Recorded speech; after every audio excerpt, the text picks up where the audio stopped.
In a world where sports proliferate, mankind's infatuation with personal accomplishment, coupled with speed and mechanical ingenuity, has spawned a sport unrivaled. A lot of miles in here. He kind of grew up around this area, and so it's basically his home track. He lives in Dublin, and he's just awfully tough. Just how tough Rahal demonstrated again in June of this year. It was IROC at Mid-Ohio. That time, Micheal Andretti fell victim to Rahal Thunder. Well, this is Bobby's racetrack, so this is a big race for us. If we can do well here at his home track and then go into our home track in Nazareth and do well, I think we'll be looking good. Last year at Mid-Ohio, Danny Sullivan looked good. He thought he had Rahal covered. He learned the slightest miscue and Rahal will beat you. Well, I think we pretty much had him beat last year, but unfortunately something broke on our car right before Jose Lee's accident. So I think he's beatable. Everybody's beatable at their home field. Now Bobby Rahal is home again, going for his third straight IndyCar victory on the Mid-Ohio course on ESPN's Race Day America.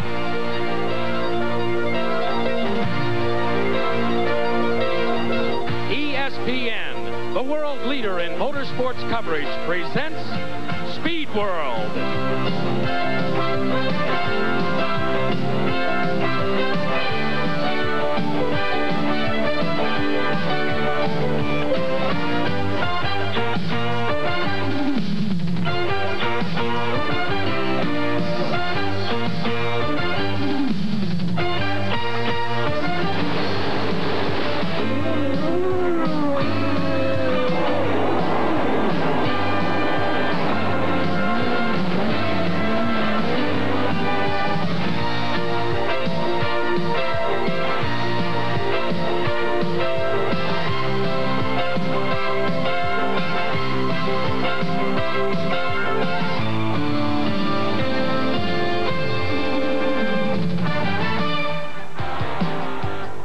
Race Day America continues in Mid-America. This is the picturesque Mid-Ohio Sports Car Complex. It's near Mansfield, Ohio, actually Lexington, Ohio, and there are those who say that this is the Mona Lisa of racetracks. Certainly the improvements here have been as great as any speedway in all of America, perhaps all of the world. Good afternoon, everyone. I'm Larry Neuber. You know, there's one other factor, if you are a racer, that you must face when you come to Mid-Ohio, and that is the Denison factor. Denison, yes, that is the first alma mater of one Robert Rahal. Mid-Ohio is the second alma mater, and he has mastered them both. Bobby Rahal, when you come here, do you feel like that you are the favorite, that everybody is pointing toward you? Well, I don't know if we're the favorite, but certainly Mid-Ohio has been really good to me over the years, and whenever I come here, I always feel like we probably have a better shot at winning here than at any other circuit. Bobby Rahal again on the pole here at Mid-Ohio. Joining us for the first time on an ESPN telecast is a man who has been very closely associated with CART through public address and radio broadcast over the past several years, Chris McClure. And he will be joined by a currently active Indianapolis 500-mile race winner. Thank you very much, Larry. Good afternoon, everybody. This is, of course, an especially critical race to all of the drivers as they point toward the stretch drive of the 1987 season and perhaps 1988. But for the four men at the top of the grid, the Andrettis, Roberto Guerrero, and Bobby Rahal, it's especially critical because they are the ones who believe they can still win the points championship for this year. The man way out in front is Bobby Rahal, followed by Micheal Andretti, two others trying to catch up. And when you compare this to 11 events completed in 1986, the spread is a good deal different. It was tighter in 1986. But the fact of the matter is, they all four still believe that they can win. And Tom Sneva, I think that leads to not only action on the racetrack, but a mind game among them. Well, there's a lot of psychology involved in any kind of sporting event that you're involved with. These guys aren't brain surgeons, but the mental end of our game is a lot more important and a lot more critical than most people realize. So we're going to find out, not only at this race, but for the remainder of the season, what team and especially what drivers have the most upstairs, and we'll find out that soon. Mid-Ohio is very narrow, it's twisty, it's treacherous and challenging even in the best of conditions. Today we have marginal conditions. A little bit of rain on and off, and the tire selection will be critical. Tom, you think that makes it a fun racetrack? Well, this is a busy racetrack. It's tight. You have to hustle the car. There's elevation change, and that coupled with only semi-perfect weather conditions, it's going to make it like a B ride at Disneyland. The driver's going to be looking for a place to deposit their ticket on each lap. It's going to be a handful. 2.4 miles is the distance each time around. 15 turns is what they must negotiate. Let's take a look at the circuit with Tom Sneva's description and looking over the shoulder of Jeff Brabham. Okay, down the pit straightaway, looking for signals from the pits, trying to get set up for a fast left-hander right here. You can use up all the racetrack coming off, sometimes slip the right side tires off into the dirt. Again, heading down into what we call the keyhole area, a series of right and left-handers down to the end of the racetrack. Again, this corner falls away from you here. You lose the banking on the corner. It's hard to get the power down here coming onto the back straightaway, which is very important to try to get the straightaway speed up. Back straightaway, a little kink here, fastest part of the racetrack, and you're hustling the car hard. It's 180 mile an hour. You're looking for a shutoff point here. Now you're standing up really on the brake pedal, pulling back on the steering wheel. Bank corner right here, leading into these series of S's. A lot of elevation change here. The car falls out from underneath you. It's tough to get the power down. Again, going under the Nissan bridge, elevation change, the car falls off. Important now to get the power down as quick as you can, heading for the Budweiser Bridge.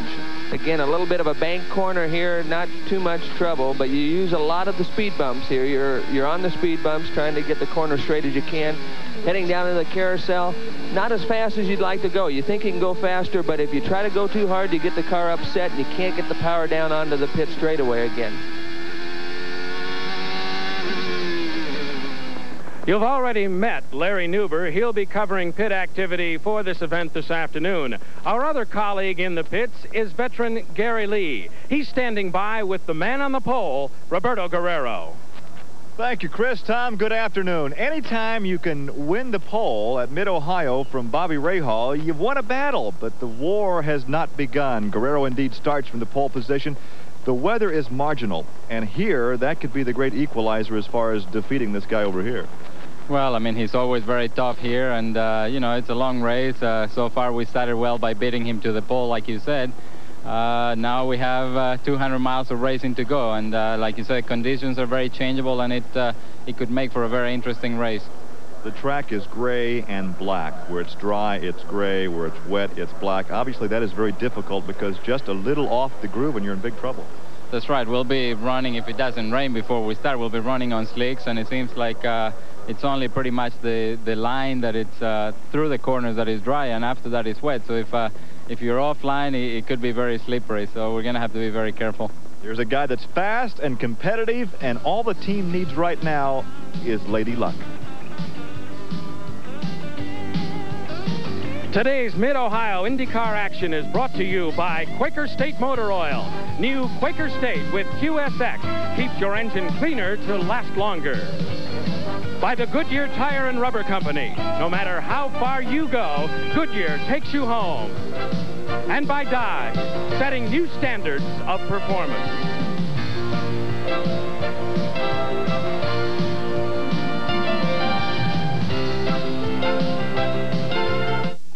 When four-time Indy winner A.J. Foyt takes to the track, he uses just one make of tire, the Goodyear Racing Eagle.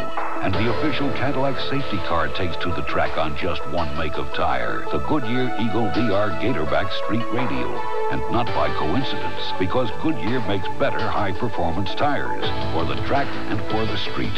Goodyear Eagles. They'll take you home the quick way or to the winner's circle. Goodyear, take me home. You are about to see the smartest oil change you can make. Introducing a new Quaker State motor oil. Now Quaker State has a revolutionary formula called QSX. QSX fights engine choking sludge better than other leading oils to keep oil flowing to vital engine parts. For a cleaner, longer-lasting engine, change your oil. Really change your oil to new Quaker State with QSX, the smartest oil change you can make.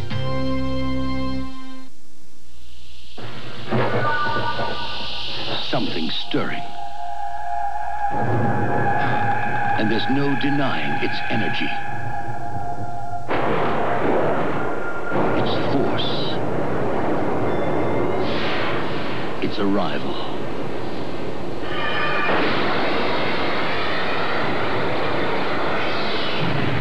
A power that's making temperatures rise. Hearts melt. houses race. This phenomenon goes by the name of Daytona. The brand new front-wheel drive Dodge Daytona. Be prepared for even more excitement per mile, more heartbeats per minute. Dodge Daytona. Dodge, setting new standards of performance. The order has gone out, and the engines on 26 IndyCar racing machines have fired as they now enter the parade lap here at the Mid-Ohio Sports Car Course. It looks dry all the way around after early morning showers, but it has dried up. The man on the pole in the STP machine is Roberto Guerrero. Let's take a look at the entire grid. On the pole for the 4th time in 1987 to go with a win at Phoenix, Roberto Guerrero needs points today to think championship. Bobby Rahal, second fast in the final practice, almost unbeatable at Mid-Ohio. Michael Andretti says his car is the best he's ever had here, a course that's not been kind to him over the years. Mario Andretti, he'll drive in pain following the Pocono crash, but he lived up to it at Elkhart Lake, hopes to again today. Danny Sullivan, third fastest in the final practice and has 4 top 5 finishes since going to the March Chevrolet combination. Rick Mears behind the wheel of the car Al Unser won Indianapolis with and then crashed at Pocono. Al Unser Jr. would like a strong finish in his final 4 races for Team Shierson before going to Gallus. And Jeff Brabham also looks for a strong stretch drive coming off 2 second-place finishes to enhance his chances for a good ride in 88.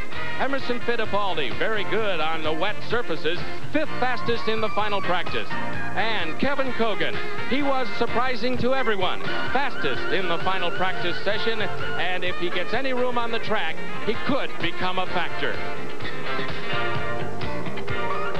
And a look at the rest of the field in this starting group of 26 as we have Derek Daly and Jose Legarza in the 6th row.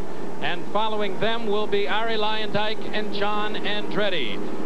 In row number 8, Jeff Wood and Davy Jones. And here we have a look at the course from back in the field as Jeff Brabham warms up his tires. One of the in-car cameras we will employ this afternoon. He is in the 8th starting position alongside Al Unser Jr., who you see just in front of him. A bit further back in the field in the 17th starting position, again warming up the tires back and forth across the racetrack, is that of Pancho Carter in the Hardee's Machinist March. He is in row number 9 on the 17th starting position. And there you see the rest of the field unfolding. And Tom, as we get a look at the race course and the pace car coming up, there's Rahal's car and Guerrero. It looks dry all the way around, and they're all going on slick tires, and we weren't sure just a while ago. Well, I think they not only have one eye on the racetrack, they've got to have one eye on the skyline and trying to decide if it's going to stay dry the whole race. But it looks good now, and hopefully that'll be the case for the remainder of the race. Second parade lap about to come to a close. They're off on the back straightaway right now. A couple of S's, the carousel, and will be on the front straightaway. They are going to start on the back stretch. The longest straightaway on the race course is where they throw the green flag. That's so I think, Tom, they can get the bulk of the field on the same piece of pavement before it flies instead of on the front, which is very short from the carousel up to the start-finish line itself. Well, it is. It's a short distance between the last corner and the start-finish line on the pit straight, but I still think that we probably should be starting this race from the start-finish line or in front of the pits because, you know, the drivers are professional. They can adapt to all conditions, and I think we robbed the fans a little bit by starting them over in the back straightaway where there's not as many people to watch the start of that race. They should begin bunching up very shortly as we anticipate the start in just a couple of moments. Who might make an early move, Tom? Because a good start is so important here. Well, start is important. It's real tough to pass. You know, looking at practice times, Cogan was the quickest in the last session where most of the teams will be running on full tanks for maybe even the first time for the race weekend. So Cogan ran quick, and we'll have to look for him to make a move early. And you see the front row, Rahal on the outside and Roberto Guerrero closest to you in the number 4 machine. They have the field in tow, and the Andretti's bunch up right behind them. We are anticipating a start in just a couple of moments. The order will come from flagman Nick Finoro. They're on the back straightaway.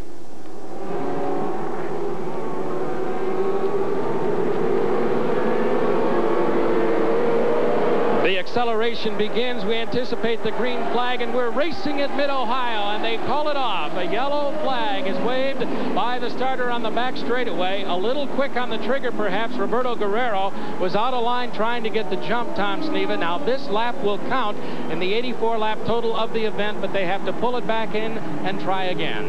Yeah, I don't know if it's Roberto jumping or just not the rest of the field ready to go when he is. When you qualify in the pole position, it's your decision on when you can accelerate and when you head for that start and finish line or that green flag. So, you know, maybe Bobby was sleeping a little bit or didn't expect Roberto to gas it quite that quick, but we're going to try one more time.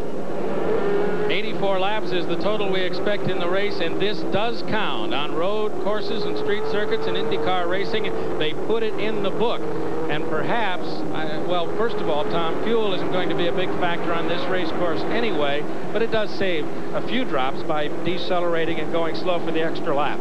Well, the reason they're on the clocks now is because of the fuel allocation. You know, they have to average 1.8 miles per gallon. That doesn't sound like a whole lot, but, you know, with this kind of horsepower to weight ratio, the cars use up all the fuel they have allocated. And if they don't, they just turn the engine a little tighter next week and try to use most of it up.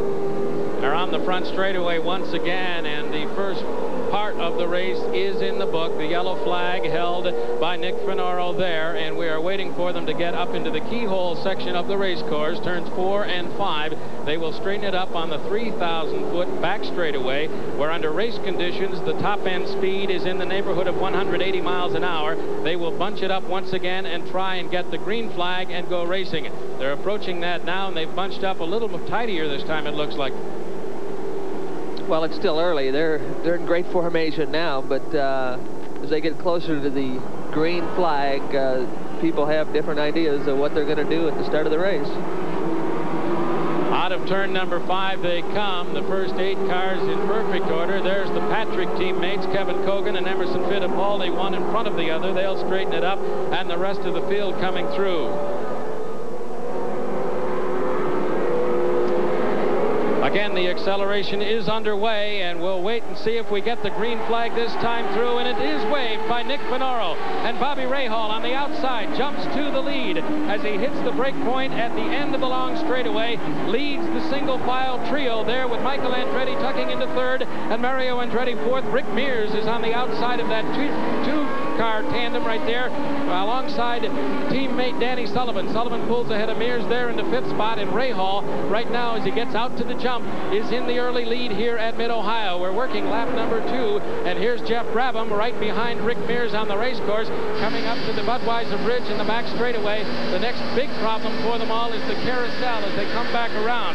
But a spectacular shot from Mid-Ohio from the Jeff Brabham machine, running in about 7th position at this moment. Into the carousel they go. Tom Trickey right there. Well, here you got to be careful. You can't get on the power too quick or you get the car out of shape for this little left-hander that gets you onto the pit straightaway. Bobby Rahal working over through turn number 1, the fastest turn on the race course. They lift a little there, but not too much. And Bobby Rahal putting a little space between he and Roberto Guerrero, a couple of car lengths, if you can call that significant space. And it's a single file procession into the keyhole, an off-camber, long right-handed turn as Michael Andretti tucks right under the wing there of Roberto Guerrero. Michael Andretti perhaps looking to make an early move. You've got to climb up in the field at every opportunity. This is one of the passing points on the race course, the break point into turn number 7, and Michael Andretti takes a peek to the inside. It's not there. Roberto Guerrero closes the door, and into the S's they go, still in that 1-2-3 configuration. Bobby Rahal, who has won 2 straight events here in IndyCars at the Mid-Ohio race course and already won twice in 1987 in other events. Davy Jones has spun off the race course, the first road course race for this rookie, an A.J. Foyt protege who ran the Speedway and the Michigan 500 in a Foyt-prepared machine and tried at Pocono, is apparently out of the race, the first retirement. Back to the leader, we have Bobby Rahal. The pressure is up from Roberto Guerrero, and that could be where they'll stand for a good long time, Tom. On this race course, very few places to pass. You wait for a mistake, you wait for the opportunity, and they don't really present themselves all that frequently with the great pros up front. Well, they won't, especially early, because, you know, the cars will be good. The drivers are not tired, so they're not going to make any mental mistakes early. I know Micheal had a good run at the start, but Roberto was able to close the door a couple laps down the back straightaway. But Michael's all over the back of Roberto right now, and so we'll see what happens. A little bit of slide there by Michael Andretti, got the wheels off in the dirt. And right there, Tom, I don't think you want to do that because exit speed off that turn is essential. Well, it really is. You know, if you slip the tires just a little bit there, you lose the momentum, and it magnifies itself by the end of the long back straightaway there. Remember, Michael Andretti thinks he has the fastest car this weekend. Michael Andretti did not qualify in the front row because he says he got tied up in slower traffic, but they are very confident down here in the Kraco pit crew. They think they may be the superior machine at Mid-Ohio. Michael Andretti said he lost a golden opportunity at Elkhart Lake a week ago when Rahal went out of the race, and then same. He hopes to make up for it today and catch Rahal in the points. Weed trimmers, a great idea, except for the line. We'll get rid of that headache because here's the all-new Weed Wizard. Weed Wizard attaches easily to your gas-powered trimmer. You'll never replace trimmer line again. Weed Wizard attacks the toughest weeds, briars, and grass, and it's built to last for years. Weed Wizard, only $21.95 plus $150 handling. To order, call 1-800-654-9000. That's 1-800-654-9000. Bruno's, isn't it great to have the very best to start your morning and get you on your way?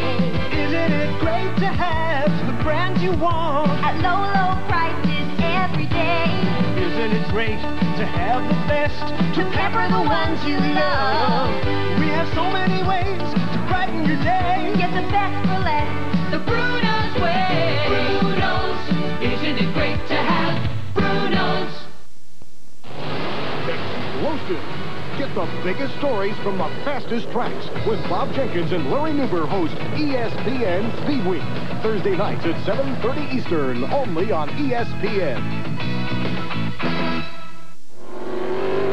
Bobby Rahal continues to lead at Mid-Ohio. He is moving around on the race course, working leader lap number 24, and he has built up nearly a 5-second lead over Roberto Guerrero. It had been down to a second and a half about 3 laps ago. As you say, Tom, he has got it hooked up, and he is really strong right now. Well, it's fun to race this way, too. You can be conservative. You don't have to use everything up. You can go easy on the brakes. You don't have to run the motor real hard. You get better fuel mileage. It's just, it's the kind of race car that you like to be driving. He's at the keyhole is Bobby Rahal, now working leader lap 25 and near the first pit stop. We'll wait for the next car to come through. That is Roberto Guerrero, 5.26 seconds behind a moment ago. And third place belongs to Michael Andretti, who is closing a little bit down on Roberto Guerrero and has been for the last few moments.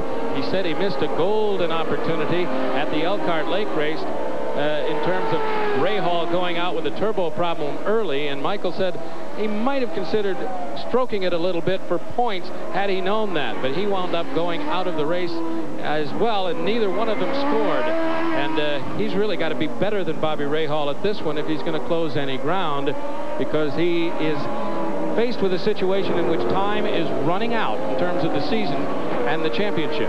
Well, that's true. He was overly concerned, I felt, after qualifying. He got blocked on his last lap. He felt that the lap probably would have been good enough to put him in the pole position. And he felt psychologically to beat Bobby Rahal at his own racetrack and sit in the pole, out-qualify him would be a big psychological advantage. He didn't get that. He seemed a bit more concerned about that than I thought he should have been. But, you know, he's running a smart race right now and just pacing himself. Pacing himself very nicely as he sweeps into the keyhole section of the race course. And we have him trying to close down, and he's got Johnny Rutherford in front of him between he and Guerrero right now. Meantime, back in the pack, we have Pancho Carter in the number 29 Hardee's machine. Take a look at some of his action. He's fought the race course all weekend long, never did really get happy with his setup, Tom.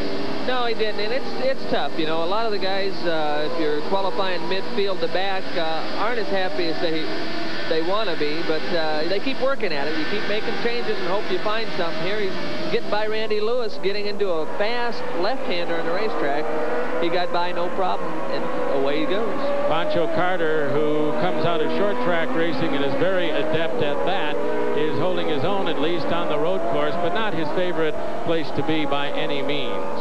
Well, again, one that's not recognized to be a great road racer, but doing well. Bobby Rahal continuing up front. We'll expect the first round of pit stops to begin fairly shortly, and we'll look at Rahal as he comes up, and he is moving into the pits right now. So the round is underway, and Gary Lee will be standing by in the pits as Bobby Rahal pulls up.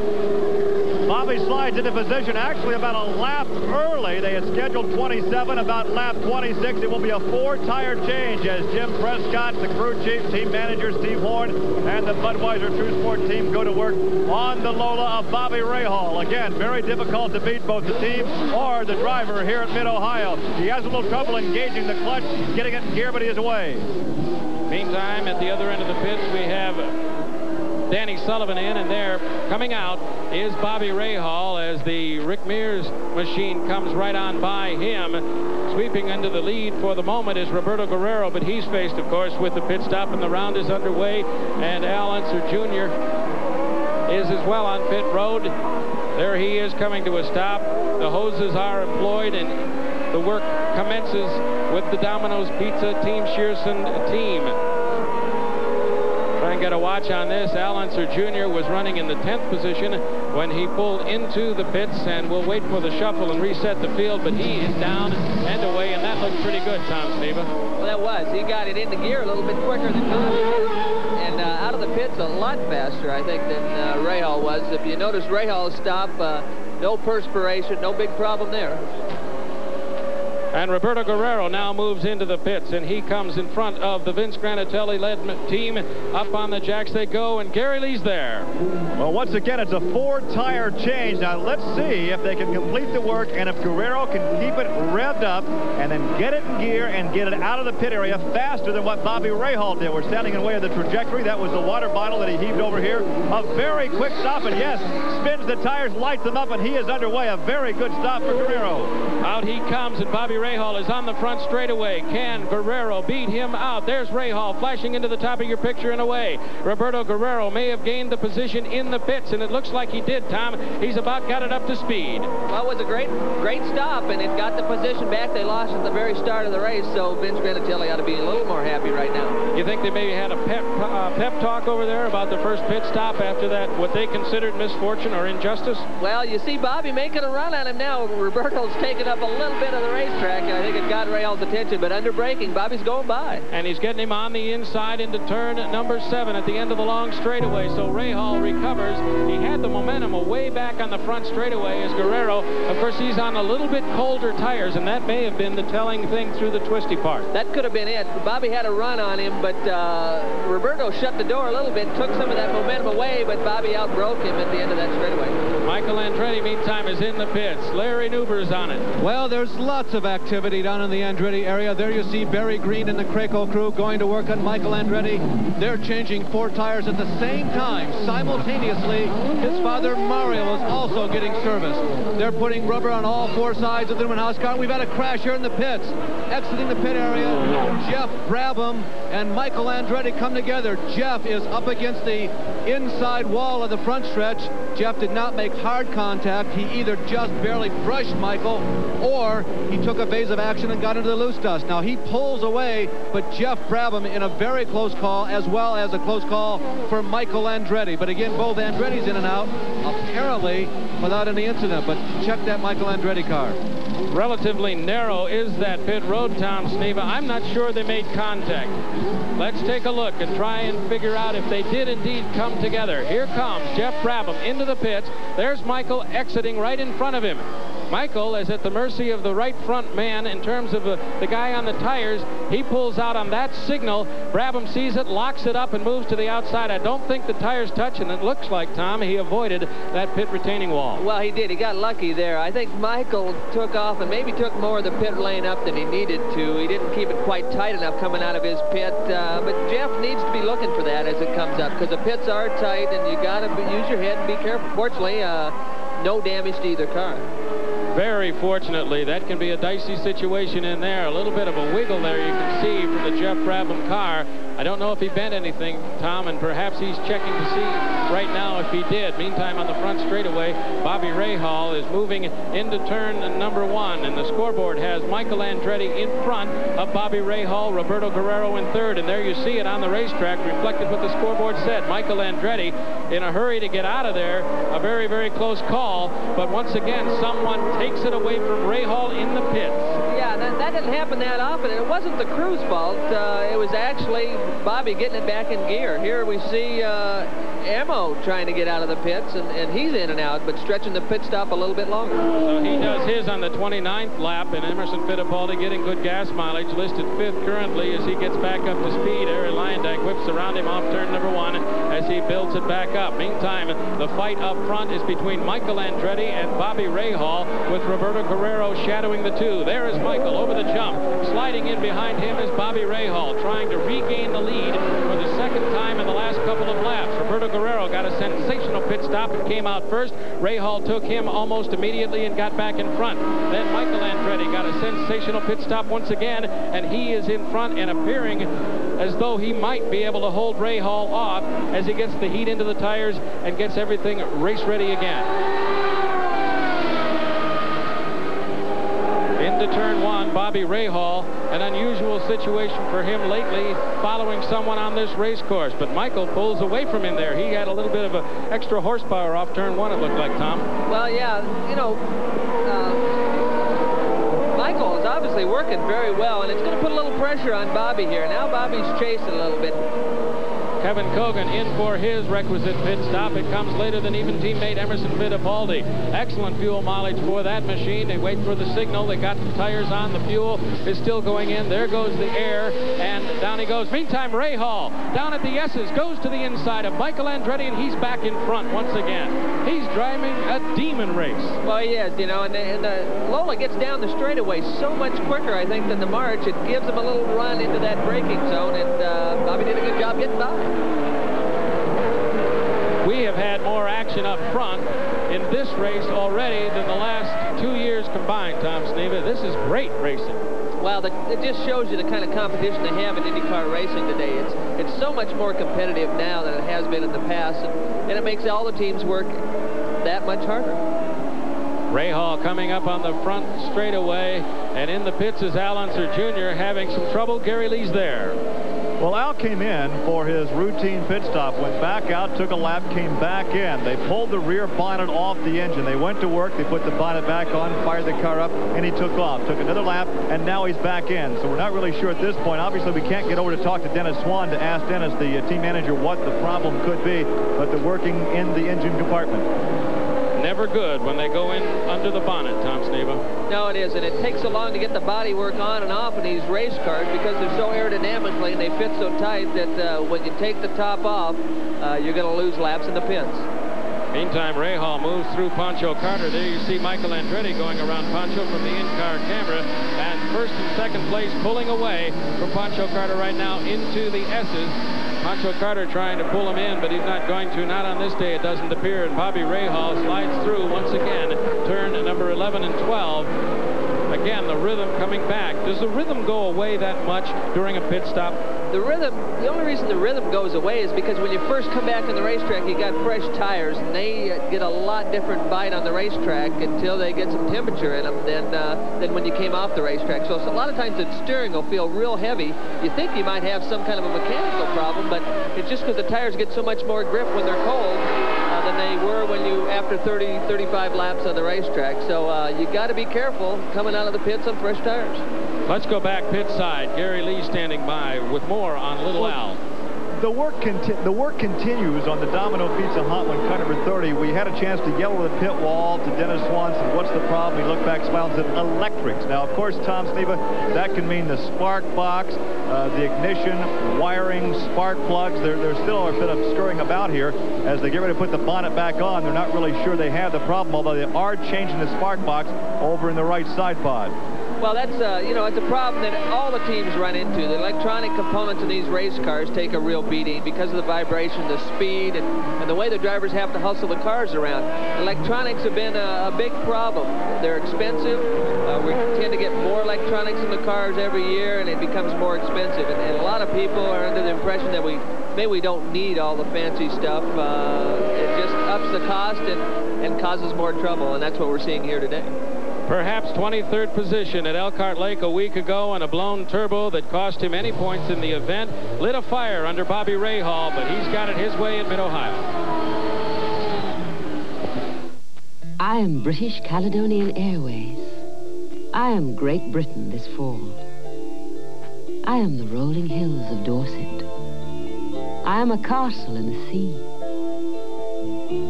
I am the Queen's Household Cavalry. I am the airline with special low fares and tours to this great country. I am the best of times at the best of prices. I am British Caledonian Airways. Nature can be devastating. The wood on your home needs protection. A water sealer waterproofs. Olympic Clear Wood Preservative does too. And Olympic gives you linseed oil that strengthens wood fibers. And additives to resist mildew. And preservatives to resist rot. Because wood needs a lot more than just waterproofing. Water sealers fade by comparison. Olympic, protecting wood for over half a century. Man has always been fascinated with speed. But winning is more than a quest for speed. It's a measure of skill, a test of guts. And though NASCAR has changed through the decades, its spirit never will. It's not just the machine, it's the man who drives it. We're proud to be a part of this great sport. Busch, the official beer of NASCAR.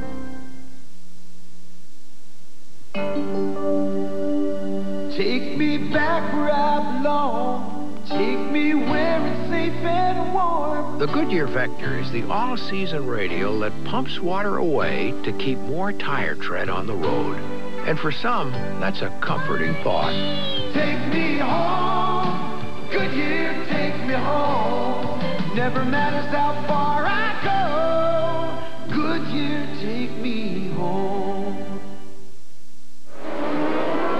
Bobby Rahal continues to walk the point at Mid-Ohio. We're half distance through the event, and he has a lead of 3.61 seconds over second place Michael Andretti, the man chasing him on the racetrack this day, and the man chasing him in the points for 1987. Meantime, the disappointing season for Al Unser Jr. continues with a retirement. Let's go to Gary Lee with those details. Indeed, it has been a frustrating weekend for Al Jr. We're back in the garage area. Al never got out of the race car. He actually drove the race car back, drove it into the garage. They closed the door behind. There is now a conference going on with Dennis Swan, the remainder of the crew. Al Unser Jr. still standing in there with the helmet on. I talked to Dennis. He said, it's ignition. We couldn't get it fixed. We're in everybody's way, so we're going to park it. We're hopefully standing by, and we'll have Al come out momentarily and give us his assessment of what happened to the hot one. Just a couple of years ago, Tom Sneva, Al Unser Jr. missed the championship by a point, and certainly in 1987, not so much in 1986. It's been a backward procession. Just racing luck has not been his, and that's a tough period to go through. Everybody faces it, but it's no fun. It is no fun, and it's hard to explain sometimes because a lot of times it's because you change teams or something like that will cause one year to be worse than another. But he's basically with the same team that had been together for 2 or 3 years now. They should be stronger. They were in the championship point hunt a year or so ago, and this year, no luck going their way. It's hard to explain. It's hard from a driver's standpoint to tell other people or explain that situation to other people why some days just aren't as good as others. Meantime, Michael Andretti continues to try and reel in Bobby Rahal as he just clears Jose Legarza in the number 55 machine, a back marker there, and under the Budweiser Bridge. The gap between Rahal and Andretti seesaws each trip around depending on the traffic they encounter. It might get down to 2.5 seconds, then back up to 3.9 and down a little bit and back up a little bit. The bottom line of it is that Rahal right now is not apparently in any jeopardy from either Michael Andretti nor this man, Roberto Guerrero, running in third, Thomas. No, it doesn't look like it. You look at Roberto's head. It's cocked from side to side. Sometimes that means a little bit of fatigue on the driver's part when the head floats around a little bit. But it's still early enough, and it's not that hot outside, so fatigue shouldn't be a problem that would slow anybody down here today. Meantime, back to the garage area. Let's go to Gary Lee with the disappointed young man. Well, first, let me say there are a lot of drivers that once they're in the garage and the door is closed, they're not going to come back out. Word went in that we wanted to talk to Al, and here he is. We appreciate you coming back out. From the driver's perspective, what happened? Well, the thing, we had a fuel pickup problem, and so that's why I had a couple problems right there at first when Kevin and well, the Marlboro cars, when they passed me, I had a fuel pickup problem, so I came in and got some fuel, went back out, and then I guess something in the electronic injection system broke to where it wouldn't allow the turbo to get any boost, and then once you went wide open, the engine would start missing. So it would only run normally aspirated and then only part throttle. We talked about what Dennis had said earlier in a bit of sportsmanship. He said, hey, we can't fix it. We're in everybody's way. We're going to park it and call it a day. Obviously, a deal of sportsmanship because you could have stayed out there. Well, no, not really, because it only run part throttle, and we would have been lapped as many times as it would be if we were sitting in the garage. So it was good that we pulled it in the garage, and what was sad was that we couldn't fix it. The guys, they tried and they did a super job, and it just didn't work what we tried fixing. You struggled to a third last week at Elkhart Lake. We talked about how difficult that third place drive was in Victory Lane, and now the frustrations continue. Well, it's just one of those things. The Domino's Pizza Team Shierson is a great race team, and there's nothing wrong with them. They just, we've been going through some bad luck here, and one of these days we'll get some luck on our side. Well, again, we appreciate you coming back out. Thanks. The face tells the story, certainly the disappointment there for Al Unser Jr. This man making a run at his second straight championship. If he can accomplish that through the remainder of this event and 3 more in 1987, he will be the first to have back-to-back championships since Rick Mears in 1981 and 1982. Tom Sneva, you know the thrill of a championship. You've done it twice yourself. What does it mean in the long pull for a driver? Is it the final exclamation point on a career saying, yes, at least for that period of time, I was the best? Well, it's a good feeling, not only for you, but for the team that you work with. It's a lot more than one race. Indianapolis may be more recognizable than a national championship, but in the driver's mind and the team's mind, it's so important to be able to put together a full season and not just one race. So there's a lot of pride involved in that, and us being a 2-time national championship, I know what Bobby's looking at, and he's having a pretty easy time of it right now. He's pushed his lead over Michael Andretti out to 6.8 seconds, and we take a look at the driving style into the turns. He really hasn't backed off any, it doesn't appear. From the earlier laps, he was attacking those corners out there in the S's and really flying over the jump right there into that turn very hard. And there's no give in Bobby Rahal. He drives every lap the same if he possibly can. Well, he's a very smooth race driver. And you notice that that car he's driving is not slipping and sliding as it comes off the corner like both the marches of Roberto Guerrero and Michael Andretti's is doing. So the car is just hooked to the racetrack, and it makes it easy for the driver. And to the observer's eye, you wouldn't see anything particularly wrong with that man's car. In fact, Michael Andretti had said he thought he had the best car working for him ever at Mid-Ohio and perhaps in the whole field, but he can't gain any ground. In fact, that last trip around, the lead for Bobby Rahal went from 6.7 to 9.2 seconds. He's just running away at the moment as we come up toward the second round of pit stops. Michael Andretti working his way into the keyhole. He's very smooth and accomplished, and of course he comes from the Super V's and a lot of road course experience, so running up front for him would be no particular surprise. He started doing it right away in Indycars once he made the transition, and there's Rahal down at the end of the straight into the S's, and again very smooth through there. He really does use that little bit of dirt on the inside to help him through the turn. Well, you wouldn't think that'd mean much, but the way that track presses that hill, you got to hang those tires off into the dirt. You're just so much quicker, and it's so much easier to get down the hill on the other side. If you do that, you almost are forced to do it. Meantime, as we approach the second round of pit stops, let's go for some strategy analysis. First to Gary Lee. As we recapitulate just a bit, Bobby Rahal stopped on lap 26. Now, we talked to Steve Horn. He said, we're going to stop on lap 55, which means he would get 29 laps on that second load of fuel, which means if he can go to lap 55, he would have to go another 29 laps to lap 84 for the finish. I said, are you going to stretch it just a little thin if you go to lap 55 and have actually 2 runs on 29 laps? He said, no, our fuel consumption is just fine. Obviously, they know what they're doing here with the brain trust in the pit area, and Bobby knows this track as well as anybody. Let's go on down now the pit area and check on the Penske strategy. Here's Larry. A little different, Gary. They took on no tires. 2 cars, 8 attempts or 8 opportunities to change tires. Not a one was changed. Ask Roger Penske why. Don't need new tires. So we go on. Let's talk about fuel strategy. They stop on lap 27. Now you multiply 27 times 3 and you don't get that magic number of 84, the distance of this race. But what they are saying is that Danny Sullivan, who had only a wing adjustment on his first stop, both Danny and Rick Mears can go as much as 29 laps on this second stop. Now if they can do 27 plus 29, they should be able to go the distance. But the surprising part of both their pit stops, not a piece of rubber was changed. Fuel always a concern in IndyCar racing, Tom, with the ration based on 1.8. Even if the ration is more than adequate for the distance of the race, fuel strategy plays a major part of the whole story. Well, it really does. You know, if you have the luxury of being able to stretch the segment another lap or two, it really gives you a lot more opportunities and variables and ways to attack the race at that point. Sullivan, again, not changing tires is...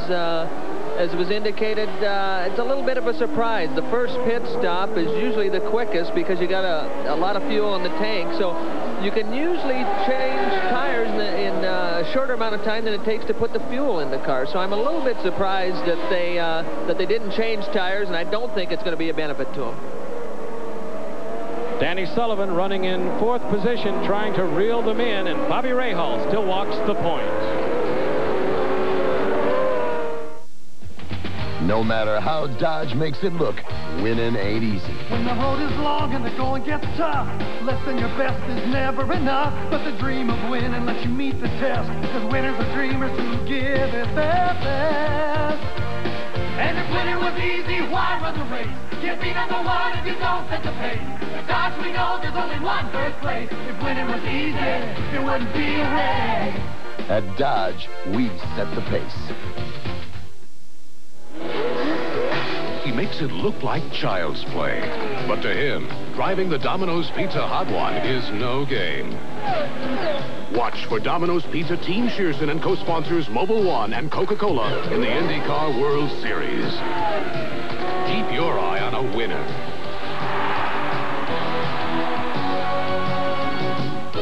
Domino's Pizza delivers Al Unser Jr. A winner picks a winner every time. Bobby Rahal trying to put a lap on Jeff Brabham as they work out on the race course. This is leader lap 52 for that man right there, Bobby Rahal. At the halfway point of the race, he was also the leader. After the first round of pit stops, he gave up the lead a couple of times.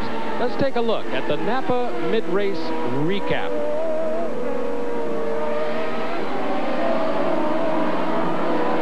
There it is. The leader at 30 has led 37 laps, and Bobby Rahal at the mid-race point was 3.61 seconds in front of Micheal Andretti. That has been extended considerably. Cars now on the lead lap are 9. The leaders were 3. The changes had been 5. 2 of those predicated by quick pit stops by Micheal Andretti and Roberto Guerrero, but Bobby Rahal was able to chase them down and get back in front. 22 of the 26 starters at the halfway point still in competition. Out of the race, Ludwig Heimrath early, Fabrizio Barbosa spun off, Tony Bettenhausen with mechanical difficulties, and Al Unser Jr. we heard with the ignition problem and fuel pickup problem combination. And Bobby Rahal continues to tour along in front, continuing to extend his lead more and more now drawing a bead on Kevin Cogan as he tries to put him a lap down out on the race course. They are touring on the backside of the course right now onto the straightaway. This is 3,000 feet of pure acceleration, and 180 miles an hour or so is what the top end is. And right now, Kevin Cogan holding off Rahal at that point. The break point coming now, and with the traffic of Ari Leyendijk there, Rahal has nowhere to go, Tom, so he tucks it in prudently, and he'll wait a moment. He will wait. He'll probably wait almost to the next lap now, because Rahal seems to have tremendous brakes on that Lola race car right now. 11.58 seconds ahead of Michael Andretti, working at leader lap number 53. Rahal filling up the Mears of Kevin Cogan right now as they come up toward the Budweiser Bridge, and you saw the yellow of Rick Mears just in front of Kevin Cogan there. So Bobby Rahal putting more and more a lap down before we get to the second round of pit stops. We expect that to begin in about 3 laps if all the information we had from the pits holds up and the strategists don't change their mind. On the straightaway they come. Rahal takes a peek down to the inside into turn number 1, and again the door closes. Kevin Cogan holds him off at least for a moment. Fairly quick portion of the course there with high exit speed off turn number 1 and into the S's and the keyhole. Nowhere to pass over here, Tom. That's a waiting game in there. It really is. You just follow the leader here, but you know, getting off this corner right here onto the back straightaway is very critical. Bobby should be able to get a run on Kevin here. Kevin actually points to him and is going to let him go on by, which is you know, a good gesture on Kevin's part. And there's that superior braking you talked about, Tom Sneva. He just carried it in deeper on the inside of the race course, right through Cogan. He sweeps, and another one is a lap down. That leaves us with 7 on the lead lap by my count. Just terrific performance by the Lola in that part of the race course. He's made a lot of ground there and passed a whole bunch of folks. He really has, and it just takes a little bit in a couple spots to give you some kind of advantage, but it's amazing. You know, we've got Mario running about 5th right now. Dominated last week's race at Elkhart Lake, but this weekend he didn't get the car set up right. We talk about the setup all the time, but trying to get that car to handle in all the various different kinds of corners that are around the racetrack is very, very tough. And Rahal being his home track and having a lot of miles here, it was a little easier for him to get set up than it was for Mario and some of the rest today. And there he goes through Emerson Fittipaldi as he comes off turn 1 into the S's in the keyhole. Bobby Rahal has great local knowledge about this course, and we asked him to analyze what is the toughest part of this race course.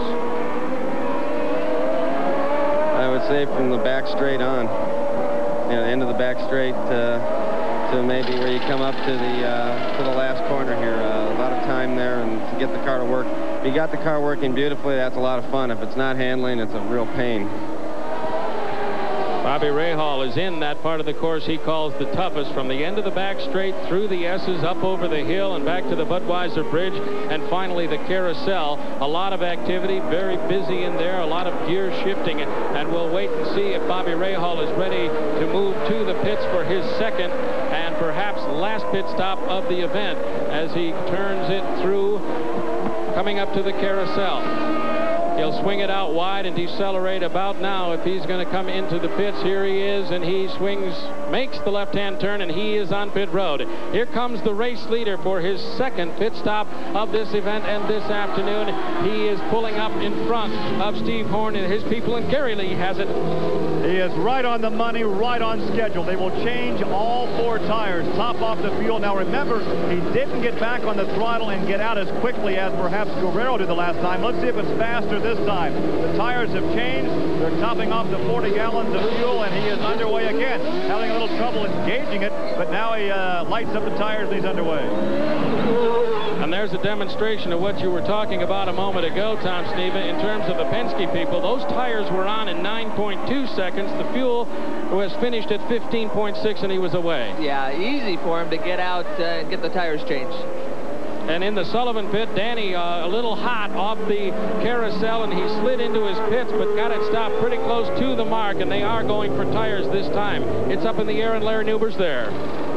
Chuck Sprague and crew, they have completed their work already. It was a very rapid-fire pit stop for Danny Sullivan. And as we told you earlier, as expected, a 4-tire change this time and a complete new load of 40 gallons of that methanol alcohol. Danny Sullivan in and out in very good fashion. We didn't have a clock on it down here, gentlemen, but it looked like an extremely efficient pit stop.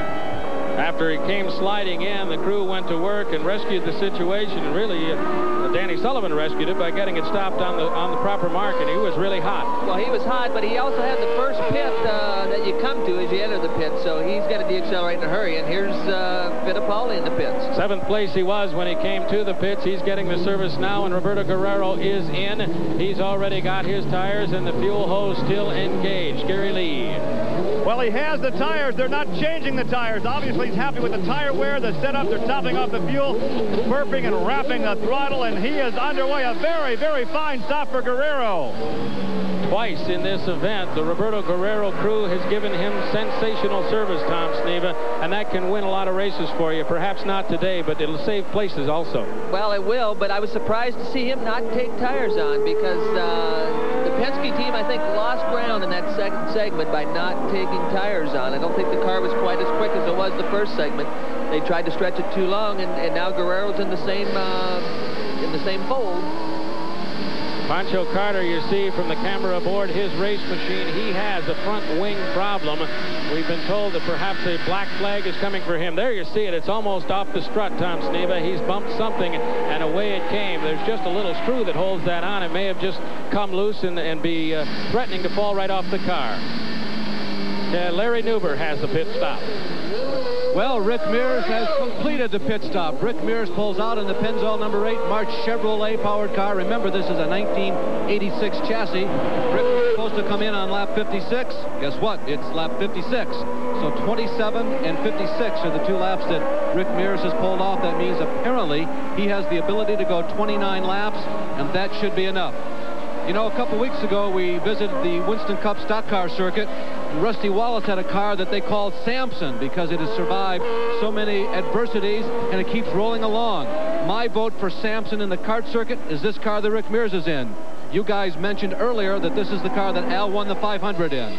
Mario Andretti, meanwhile, one of the top 5 cars most of today, is now in for his routine pit stop, also on schedule. Up in the air it is as Mario Andretti came in running in the 4th position. Michael Andretti is still on the race course and now is in the lead. He will be the last of the group to pit, and perhaps, Tom Sneva, that could be a big advantage when they get down to those last couple of laps. Good service for Mario Andretti. He's back into the competition, and we await the arrival of Michael Andretti, who should be into the pits very shortly. The scoreboard shows him 24 seconds ahead of Bobby Rahal, but of course Rahal has pitted, and Michael Andretti now is on pit road, and he pulls up in front of the Kraco crew. They go to work on the machine. It is up in the air. They take a look at the tires, and they're going for 3, it would appear, the left front and the 2 rear tires. The right front they're leaving alone. Larry Nuber is there now. A longer pit stop than most of the other front runners that we have seen, but apparently routine at this point. As you can see them going to work on Michael's car. Michael breaking loose from Gerber as he pulls away, but everybody drag strips out, but the crew is applauding. Apparently they had a little bit of extra work to do, but not so much to perhaps put them at a deficit for the remainder of the race. But Michael Andretti, he is in and out. And by the way, Tom and Chris, all the front runners now have stretched this second pit stop by my calculations. At the other end of the pits, maybe Gary can check on people like Guerrero and Bobby Rahal, but all the front runners down here near the final turn of this course have stretched the second pit stop long enough they can now go the distance on the load of fuel they now have. That is assuming nothing goes wrong. That would appear to be the case as they did stretch it out. And Michael Andretti, a little tardy getting out of the pit, saw Bobby Rahal swing by him on the front straightaway and back into the lead. And you see there Roberto Guerrero also coming up the straightaway as Michael got to the exit point, was able to get through. And Tom Sneva, Andretti really at the deficit at the moment because he has to warm up his tires and get back into the competition. But right now Guerrero has gone into the second spot ahead of Michael Andretti, and Bobby Rahal is back in front where he has been through most of this event. Rahal looking for his 3rd straight victory at Mid-Ohio in this year and in Indycars. Take me back where I belong. Take me where it seems safe and warm. The Goodyear Vector is the all-season radial that pumps water away to keep more tire tread on the road. And for some, that's a comforting thought. Take me home, Goodyear, take me home. Never matters how far I go, Goodyear, take me home. You are about to see the smartest oil change you can make. Introducing a new Quaker State motor oil. Now Quaker State has a revolutionary formula called QSX. QSX fights engine choking sludge better than other leading oils to keep oil flowing to vital engine parts. For a cleaner, longer-lasting engine, change your oil. Really change your oil to new Quaker State with QSX, the smartest oil change you can make. Something's stirring, and there's no denying its energy. Its arrival. This phenomenon goes by the name of Daytona. The brand new front-wheel drive Dodge Daytona. Be prepared for even more excitement per mile. Dodge Daytona. Dodge, setting new standards of performance. Pancho Carter at the end of the straightaway where they reach 180 miles an hour. Threw him on the inside, Jose Legarza, and Pancho Carter fighting a little bit out there as we look over his shoulder on our race cam aboard that racing machinery. A little while ago, he got a black flag. His left front wing was loose. Tom Sneva, they got it repaired, as we can see there, and back into competition he is in 17th position right now. Black flags don't help you climb in the field at all. No, they don't. He almost would have been better off without the wing, but it was just about ready to fall off, so they had to get him off there from a safety standpoint. But the car might have actually been faster without the wing, and I'm sure the pit stop was slower because they actually put it back on instead of just tore it off. Is that an option you might have taken if it were yours to take? Well, you'd have to be sitting in the race car to feel how it was handling, but the front wings don't do a whole lot of good to a race car on a short track like this here in Mid-Ohio, so you might have been just as well off without it. Very well off is this man, Bobby Rahal. It's been all Rahal so far at Mid-Ohio on this Sunday afternoon, this Labor Day weekend, seeking his third straight victory in Indycars on this course, which would equal a record that he shares with Tom Sneva and events in previous years. Rahal moving to the end of the straightaway once again. He's working leader lap number 69.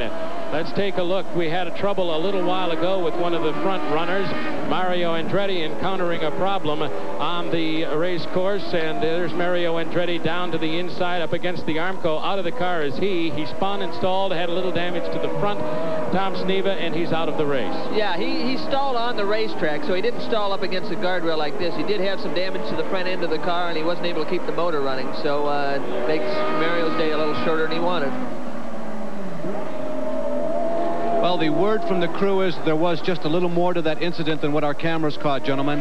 Apparently, Scott Goodyear spun in front of Mario. He had nowhere to go. He told the crew he T-boned him. That's what put him out of the race. That brings to 10 the total of retirements out of the 26 starters. Up front again, Bobby Rahal working at his 70th of 84 laps. The clock is winding down on the rest of the competitors to try and reel him in. Roberto Guerrero, as a result, perhaps, of the last round of pit stops, did get into second place. He did not take on tires, but fuel only, and got through Micheal Andretti. Of course, Michael's pit stop was a little bit tardy also, over 20 seconds, and the average for the rest of them that came in the second round was about 16 seconds. But Guerrero on old rubber, and perhaps that could betray him before this is ended. There's Roberto Guerrero moving into the keyhole section of the race course, trying to overtake Kevin Cogan once again.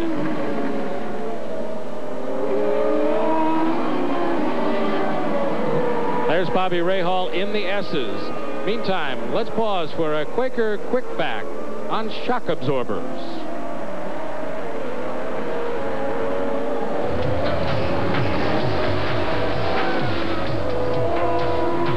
Quick backs are brought to you by new Quaker State with QSX. Keeps your engine cleaner to last longer. you've heard of air shocks, let's take a look at the air shock application in an Indy car. This is a Monroe shock. It has two components, the bounce cylinder and the rebound or the air cylinder. This has compressed air. You load it up with air just like a football or a basketball. The bounce is connected to the upper A-arm. The rebound is attached to the rear of the gearbox. Now, for practice purposes, they will start soft. Now, if the car is bouncing too much, they soften out the bounce unit. If the rear of the car is walking like this, they stiffen up the air or the rebound unit. It has 6 different settings. So the driver goes out, takes a few laps, comes in, confers with the crew, and they move to the back of the car and make the adjustments on an air shock. Second place belongs to Roberto Guerrero, but for about 2 laps, he's been trying to fight his way through Kevin Cogan on the race course and once again go on the attack against Bobby Rahal. Perhaps his tires betraying him. In the last pit stop, he did not take on any rubber. Let's go to Gary Lee with Vince Granatelli and talk about that situation and whether it's going to cost positions for Roberto. Well, first of all, we'll mention if Vince could, he'd take the move over flag, walk out there to the pit wall and wave it right in front of Cogan, because you're not too happy right now with Cogan. Well, no, if a car is going to be lapped right now and he's not in contention to win the race, he shouldn't be holding up the second place car. Let's go back and talk about pit strategy. A very, very quick stop the last time in for fuel only. You elected not to change the tires. Why? Well, we don't feel that we had to change the tires. He feels that he's comfortable enough to go the entire distance, and we know these are good, and we're going to stay on them. You can go the distance without fuel. Well, no more stop. That's another story now. If our car goes the distance without stopping, we got a good chance of finishing right where we are or better. Yeah, but you're hedging a bit now, because about 5 laps ago you said, no, we're not going to stop again. Oh, we're definitely not stopping. All right, there you go. We'll wait and see if those tires betray Roberto Guerrero. Well, not that pass down the straightaway. Guerrero did finally get through Kevin Cogan, and he now has a little bit of clear track in front of him, but the deficit is 15 seconds. That's what he has to make up to get back to Rahal. Since the pit stop, he has been able to maintain the space of 3 seconds over Micheal Andretti. So far, the tires are holding up, and only time will tell us in the last 13 laps of the event if they can continue to do so. Roberto Guerrero second.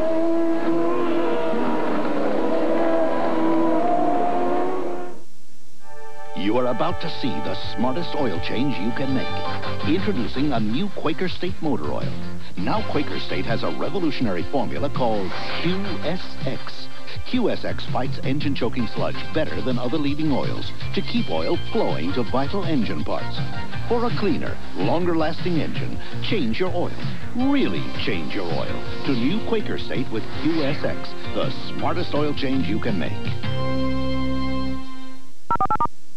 This is ESPN, the Total Sports Network. I like mornings, southern style, southern breakfast makes me smile. Eggs and sausage, cinnamon swirl, Mrs. Winter's biscuits, best in the world. Mrs. Winter's Daybreaks. Your choice of our breakfast platter, cinnamon swirl, or sausage and egg biscuit. Just 99 cents each, coffee included. Mrs. Winter's southern style breakfast.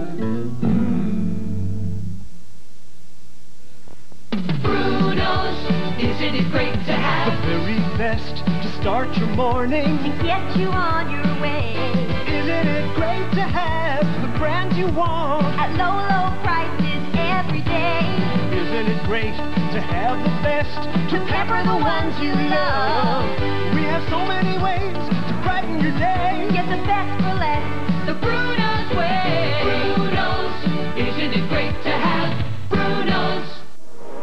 We're in the concluding laps of the Escort Radar Warning 200 at Mid-Ohio. Stop number 12 on the 1987 Kart PPG Championship season. And Bobby Rahal making a bid for his 3rd straight victory in this event, his 3rd victory of the 1987 season, and a bid to extend his points lead over all the other contenders, most significantly Micheal Andretti, who he led by 14 points coming into this afternoon's action, and stands to gain some ground on Andretti, who is currently currently running in third. Sandwiched between them is second place Roberto Guerrero, who is on old tires, but so far that has not cost him on the racetrack by all apparent indications. Danny Sullivan is fourth, then Rick Mears, then Kevin Cogan in the sixth spot, Emerson Fittipaldi, Jeff Brabham, and Jose Garza. And we have a spin out on the racetrack. The Rick Michealowicz car backed up over the embankment, and he has done some damage to the back. He just got loose and looped it around Tom Sneva, and a pretty hard shot there, but cushioned certainly by the dirt. Well, he looks all right, but the big question is the contact was made between him and Rahal. Is Bobby's car all right? Bobby, trying to pass him, made contact. Rick didn't see him or whatever, but those two came together. Let's see if it's going to affect Bobby from this point on. And also spinning out on the course and on the grass is the number 23 car, that of Jeff Wood, the man from Kansas. Take a look at the replay of the bump with Bobby Rahal and Rick Michealowicz. Here they are. Rahal moving to the inside to get through. Michealowicz closes the door. There's the contact. Tire to tire. Left front to right rear. Michealowicz loops it around. Rahal a bit out of shape. Gathers it in right there on the white stripe on the outside of the pavement. Good job by Rahal. Michealowicz sends the dirt flying as he backs in, and he's out of the car. There you see him sitting on the Armco, and the question is, Tom Sneva, was there damage to that handling to the left front of Bobby Rahal? Well, we see some smoke off of Bobby now. He looks like he's slowing.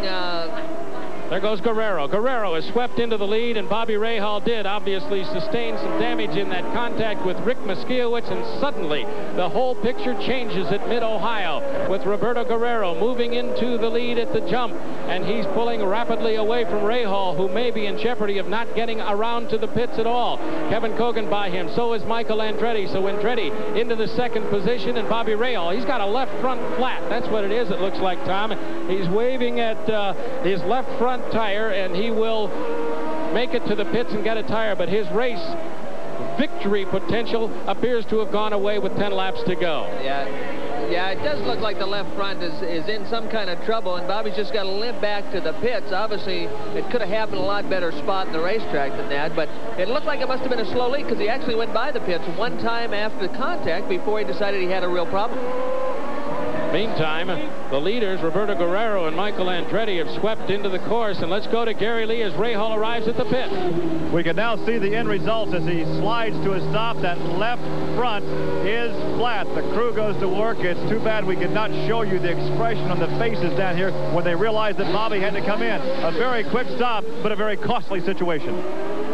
One tire on it goes, and away he goes, but Bobby Rahal way back in the field now. Roberto Guerrero is the leader. Michael Andretti has moved into second. A dramatic change at the front of the field at Mid-Ohio, and Bobby Rahal has work cut out for him if he is going to indeed win that third straight victory in this event at the Mid-Ohio course.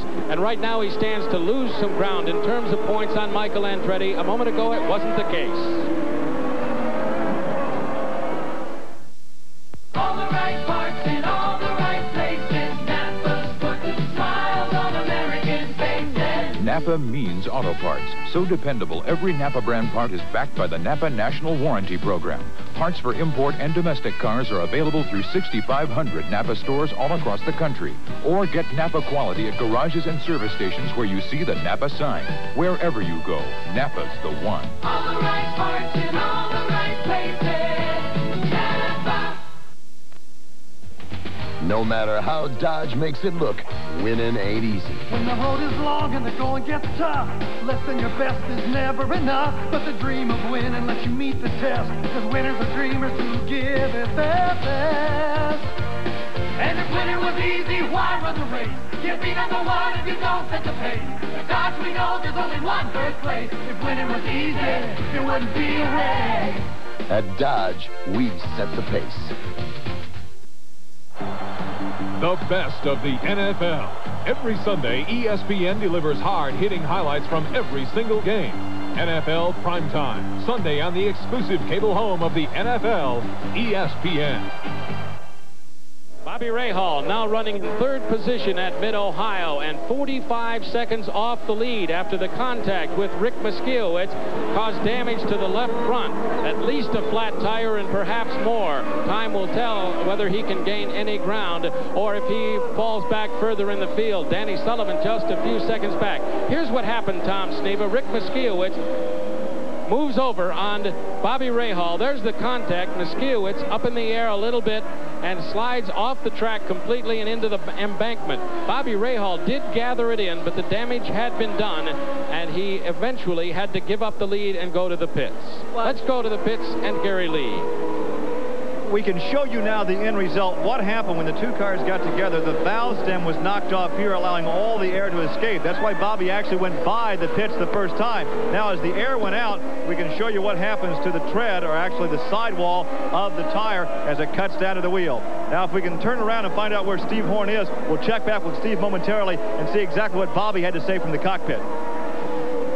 I don't imagine it was pleasant. And look, Michael Andretti has spun off the track, running in second place, and suddenly in the late going, racing luck, negative racing luck, jumping up and biting two of them. First Bobby Rahal and now Michael Andretti, who apparently has no power left. The engine is shut down and his day is done, and he's going to back up in the field as the others come around, and Roberto Guerrero is all alone out in front suddenly by about 45 seconds over second place, Bobby Rahal. Well, that's a lot of changing in a few laps, I'll tell you. We've got a big change in this race. Guerrero looking obviously pretty strong right now, but bad luck first for Rahal, and now Michael's in trouble.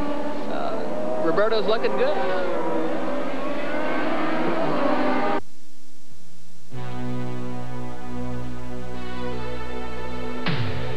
Mighty Auto Parts. Tough. Dependable. Backed by a mighty guarantee. Mighty. Next time, go with a mighty pro. He knows what it takes to keep your car in shape. It takes a mighty part to please a pro. Mighty. Watch closely and see the kitchen faucet that makes life easier. It rises. Moen's new riser adjusts to your big jobs beautifully. Makes everything a little easier. Moen's riser suits your lifestyle. So ask your plumber. He'll have information on the riser and other quality kitchen and bath products that make life better. All yours from Moen.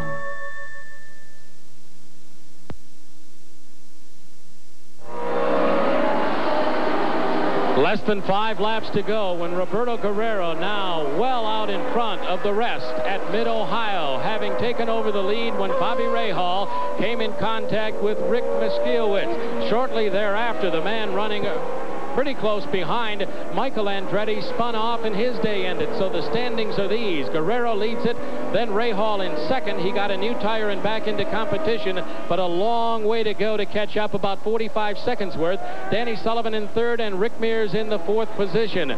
So Guerrero, whose team, Vince Granatelli and the team, complaining at the beginning about a yellow flag over the first start as an injustice, and then later about Kevin Cogan perhaps blocking in their estimation on the track as an injustice, has gotten the lead anyway, and the lead is 45.33 with less than 5 laps to go. Tom Sneva, unless something goes bad with Guerrero, it's over. Well, yeah, Roberto's looking good right now. Obviously, there was concern in the pits with the crew and the start of the race and traffic, but traffic looks like the big story to me right now. Traffic got Mario Andretti in trouble. Michael's in trouble. Rahal had contact with slower traffic. Guerrero was in traffic. It slowed him down, but he was able to use his head, realize the situation, not get himself in trouble, and now he's leading the race. 4 cars on the lead lap. Guerrero, Rahal, Sullivan, and Mears. And Guerrero has been pulling up on the Rick Mears machine in the last couple of laps and perhaps can put him away. Although at this point, as we look at Danny Sullivan running in the third spot, I would suspect Guerrero would just leave Mears alone with that big cushion he has on Bobby Rahal. Danny Sullivan, who since they went to the March Chevrolet combination full-time at the Cleveland race and made the decision, had 4 out of 5 top 5 finishes. coming into Mid-Ohio, and appears to be putting another one of those in the book, but not a win for him today, apparently. There's the man who has the handle on it at the moment, Roberto Guerrero, who won from 22nd starting position back in Phoenix, came from way back in the pack, went through everyone, got through a stop-and-go penalty to pick up his first career victory, and just a couple of laps from now could pick up his second career victory. A big day for that team. It could be a big day, but the big question mark still remains fuel. We talked to Vince earlier. He wasn't sure. They're planning on going the distance, but, you know, they haven't been getting the fuel mileage that some of the other top teams have been getting. So that's the only question mark it looks like right now. Less than 4 laps to go, Tom Sneva, and a 42-second margin the last time it flashed on our screen in front of us. A break perhaps for Roberto in that he could get off the boost a little bit, conserve that fuel, and make it a less critical question.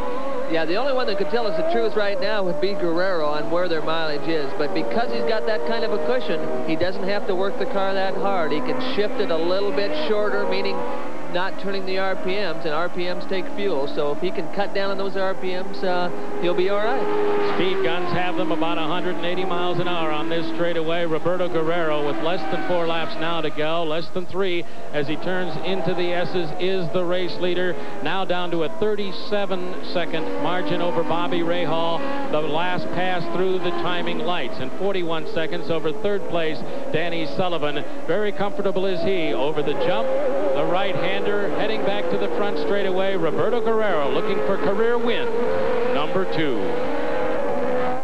When 4-time Indy winner A.J. Foyt takes to the track, he uses just one make of tire, the Goodyear Racing Eagle. And the official Cadillac safety car takes to the track on just one make of tire, the Goodyear Eagle VR Gatorback Street Radial. And not by coincidence, because Goodyear makes better high-performance tires for the track and for the street. Goodyear Eagles. They'll take you home the quick way or to the winner's circle. Goodyear, take me home. You. A time to race with the wind. To run free. That's only a dream for some kids. But you can help them fight to make that dream come true. Every time you buy Budweiser and Bud Light, you help us make a contribution to the Muscular Dystrophy Association. So look for this display where you buy Bud and Bud Light. And remember, you really make it work.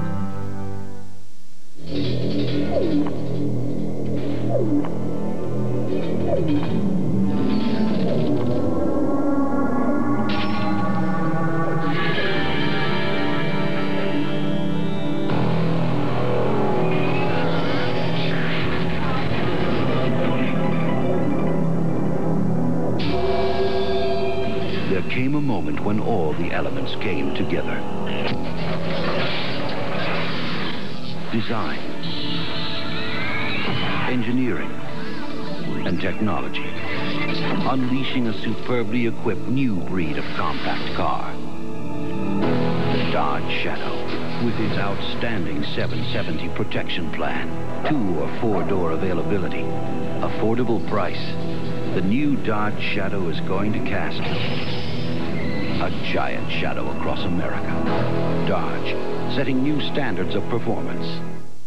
The closing stages of the race at Mid-Ohio. Welcome back, everybody. Roberto Guerrero is the man in the lead, and he is well off the pace in terms of what he'd been doing earlier. There you see Emerson Fittipaldi go by him. A moment ago, it was Kevin Cogan going by him. Bobby Rahal, the last 2 laps, has run 5 seconds per lap faster. The problem is he's probably too far back to catch up. Still 32 seconds in arrears of Roberto Guerrero. Bobby Rahal had won the last 2 IndyCar events here in 1985 and 1986. Will look like a good bet for his 3rd consecutive until he got in contact with Rick Micheal. And now Roberto Guerrero will take no chances. He will cruise it home if at all possible, Tom. Well, that's his objective right now. I'm sure Bobby didn't want to be in that position. Bobby's probably running the car harder than he had all day, trying to catch Roberto right here. Roberto, again, a lot slower than he was earlier, and sometimes this can be a problem for a driver. You lose your momentum if you slow down too much, and being 5 seconds off the pace right now, it could be a problem. We know he did not change tires the last time into the pits. getting off the pace, slowing down has to help that situation as well. Yeah, it does. But, you know, we're on the white flag lap now, so, you know, he's just got to bring it around a few more corners and bring it on home to that checkered flag. Roberto Guerrero is very smooth, and everything is fine as he works the last lap of the 84. 28 seconds behind that last pass was Bobby Rahal as he goes through turn number 1. But he has to look a far piece up the track to see Roberto Guerrero. And there you see Danny Sullivan running in 3rd place, running hard right now, trying to reel in Bobby Rahal in the last few seconds of this event. Meantime, at the end of the straightaway in the S's and at the jump is Roberto Guerrero, less than half a lap away from his 2nd career victory and an opportunity to gain some ground, at least in the points chase for 1987. But with Rahal in 2nd, he's still going to come away in pretty good shape, particularly since Michael Andretti had spun off. And here comes the Kevin Cogan car on the front straightaway through the carousel. Now is Roberto Guerrero. He straightens it up. Nick Finoro waves the checkered flags, and Roberto Guerrero, fist raised in the air, has captured the Escort Radar Warning 200 at Mid-Ohio, his 2nd career victory. Happy crew down there. Vince Granatelli's charges. They did a lot right and took a chance with the tires, and he picked it up. And Bobby Rahal now tours through the carousel. He will finish in 2nd position and pick up 16 points. And there's Danny Sullivan in the 3rd finishing position, his 5th top 5 finish in the last 6 races with the March of '86 and the Chevrolet power plant. Well, a good day for Guerrero and also Danny, again, running in the top 3, doing a good job with a year-old race car. 93 for Roberto Guerrero, his 1st since Phoenix and the 2nd of his career. Hi. A couple of years ago, I worried about going bald, but no longer. I took the big step and called Chambers Hair Institute. Dr. Chambers has performed thousands of hair transplants for men and women from all walks of life. The procedure is simple. He takes healthy hair from the back and puts it on top or in front where you need it. I had one done about an hour ago. Why don't you take the big step and call Chambers Hair Institute throughout the country? 404-493-7047 or 1-800-554-4247.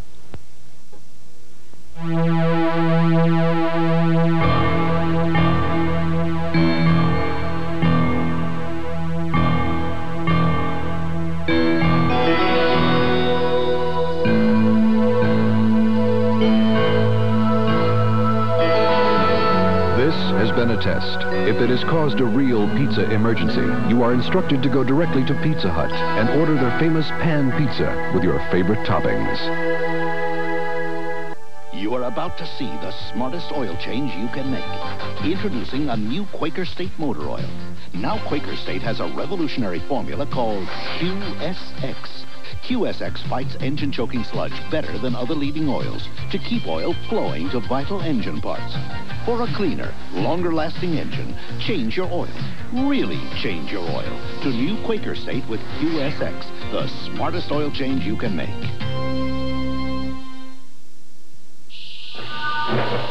Something's stirring, and there's no denying its energy. Its arrival. This phenomenon goes by the name of Daytona. The brand new front-wheel drive Dodge Daytona. Be prepared for even more excitement per mile. Dodge Daytona. Dodge, setting new standards of performance. Good day for the Penske team. A great day for the Granatelli group. Emerson Fittipaldi in 6th spot, then Jeff Brabham, Jose Legarza, Derek Daly, and the rookie John Andretti, 6th at Elkhart in his first IndyCar ride, and now 10th at Mid-Ohio. Excellent runs for John Andretti on both his inaugural weekends in IndyCar racing. Let's go down to Larry Newber at the pits. Well, we're down here in the very happy victory lane. Vince Granatelli is to my immediate right. Vince, you talked at the beginning of the race how sometimes you guys seem to win races. I know this is only the 2nd one when things are at least adverse, and you did it again. Well, we're awful happy. I mean, Roberto's long overdue. We should have won before. We're so happy we won this race. It's I love him. Roberto, what'd you think all day long? First that start, which was a most unusual one. Then you chased Bobby. Did you think you had a chance in the middle stages of this event? Well, obviously Bobby was running very strong, and if we hadn't had a problem, I think it would have been tough to catch. And then after we played what I believe was good strategy, we didn't change tires on the second stop, so we got Micheal, and as it happened, they got into trouble after. So, we'll take it. We're very happy. You picked up a few points on Bobby, but Bobby finished second. You guys are still in the hunt, but boy, it's going to be tough with just 3 races to go. Sure, he's very tough, and they're very consistent, and they don't drop out of many races. So, but as long as there's a chance, we're going to keep trying. We're not going to give up for sure. This is some debut for you as a car owner. This guy was so close for so many races at winning. Now he's got you. He's got 2. Well, with a True Value STP car doing a great job as it did today, and my great crew and great driver, I hope we keep going. He was the fastest qualifier, and now he sits in victory lane. And so, with a little racing luck and tenacity, Roberto Guerrero has his second career victory, and Tom Sneva gained some ground in the points. He really did. It was a tough, tight dance floor out there today, but Roberto Guerrero gets his dance card punched for the second time in the '87 season. And our congratulations to him and the Vince Granatelli team.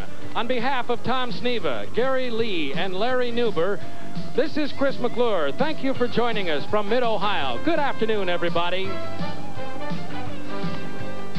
Indy Racing from Mid-Ohio has been brought to you by Busch Beer, the beer with a taste as smooth as its name, and by Quaker State Motor Oil. New Quaker State with QSX keeps your engine cleaner to last longer.